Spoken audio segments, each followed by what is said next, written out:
Hello students, हमारा संस्कृत का पाठ है सुक्तयः।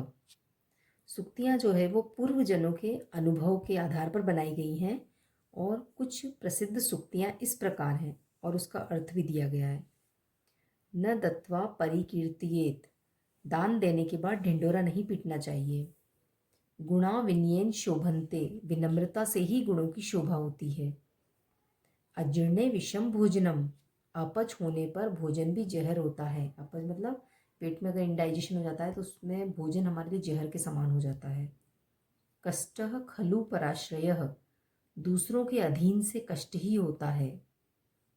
न रत्नम निविष्यति मृग्यते ही तत्, रत्न किसी को नहीं ढूंढता बल्कि रत्न को ढूंढना पड़ता है। स्वभावो मूर्धन वर्तते, स्वभाव व्यक्ति के ऊपर दिखाई देता है। किसी भी व्यक्ति का स्वभाव उसके नेचर से दिखाई देता है, स्वभाव से दिखाई देता है। बिना पुरुषकारेण देवम न सिद्ध्यति, बिना मेहनत के भाग्य भी सफल नहीं होता। अगर हमें सफलता पानी है तो हमें क्या करना पड़ेगा? मेहनत करनी पड़ेगी। उदार चरितानाम तु वसुधैव कुटुंबकम, उदार व्यक्तियों का पूरा संसार ही परिवार होता है। उनके लिए पूरा संसार एक परिवार के समान होता है। शरीर माध्यम खलु धर्म साधनम, शरीर धर्म पालन का एक साधन मात्र है। आत्मनः प्रतिकूलानि परेशान न समाचरेत, जो स्वयं के लिए अनुचित हो उसका प्रयोग दूसरों के लिए भी हमें नहीं करना चाहिए।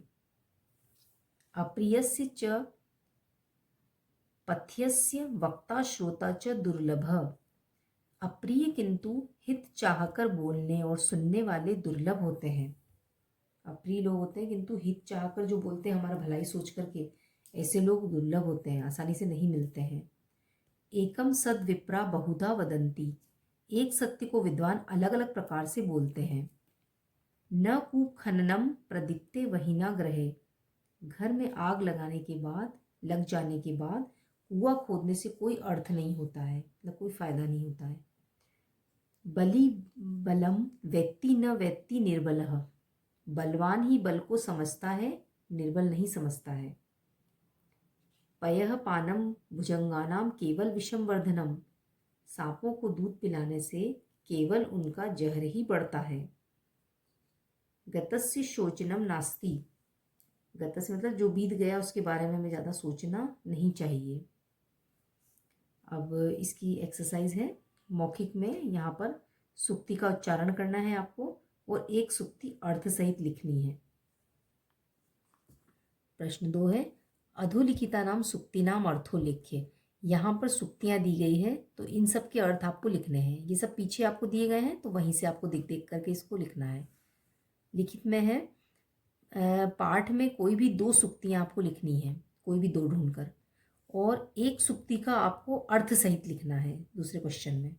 तो ये आपको कॉपी के अंदर करना है। ये प्रश्न 2 और लिखित का प्रश्न 1। अब यहाँ पर आपको अर्थ दे दिया गया है और इसके लिए आपको सुक्ति लिखनी है, तो यह भी आपको पीछे से सर्च करके और लिखते जाना है। तो ये आप कॉपी में करेंगे अच्छे से और इस पाठ को फिर से ध्यान से पढ़ेंगे।